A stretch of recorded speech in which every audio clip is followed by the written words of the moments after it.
구제역이 추가 확인된 무안의 돼지 농가 인근 도로. 방역복을 입은 사람들이 초소 밖에서 오가는 차량을 검사하느라 분주합니다. 그런데 정작 구제역 확진 판정을 받은 돼지 10마리는 일반 돼지들과 그대로 섞여 방치돼 있습니다. 관련 긴급 행동 지침은 이동 제한 해제를 위한 검사 과정에서 양성인 개체의 즉시 살처분을 명시하고 있지만 지켜지지 않은 겁니다. 그 개체가 증상 안 나올 수도 있어요. 백신을 맞았기 때문에 사실은. 근데 바이러스는 계속 유출시킬 수 있거든요. 그러니까 다른 개체에 또 가는 거지. 전염병학적으로 보면 당연히 없애야 되는 개체입니다. 정부와 지자체 간 엇박 행정으로 신속한 리스크 대응이 되지 않은 탓입니다. 당초 전라남도는 이들 돼지 농가에서 사육 동단위로 구제역 정밀검사용 시료를 채취했습니다. 애초에 구제역 양성이 확인되는 사육 동단위로 살처분을 계획했기 때문입니다.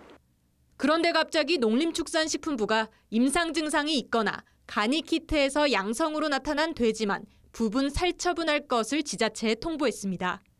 농장의 백신 항체가 높은 수준이고 수포 등 임상 증상이 없다는 이유였습니다.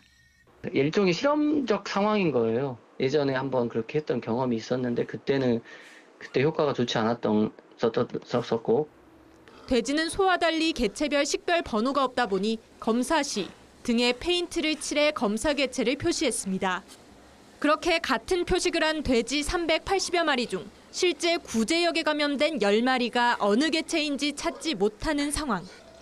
임상 증상이 나타나길 기다려야 하는 어처구니 없는 상황이 벌어진 겁니다. 전남도는 재검사 등을 통해서라도 감염된 돼지를 찾아 살처분하겠다고 밝혔지만 불필요한 인력과 비용 낭비에 대한 비판을 피할 수 없게 됐습니다. 여기에 돼지 구제역은 전파력이 소의 1000배 이상 빠르다는 점도 문제입니다. 지금 돼지 놓은 지가 얼마 안 됐잖아요. 빨리 좀 과도하다 싶을 정도로 빨리 좀 어떤 식으로든 해서 끝내는 게 저는 좋다고 봐요. 만약에 이거를 계속 질질 끌고 가다가는 굉장히 위험할 수가 있을 것 같은데. 부분 살처분 조치에 따라 바이러스가 외부로 퍼질 가능성이 높아지면서 전라남도는 제설 차량까지 동원해 일대 소독 강화에 나섰습니다.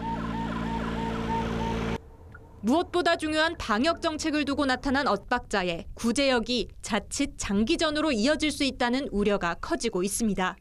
MBC 뉴스 서희령입니다.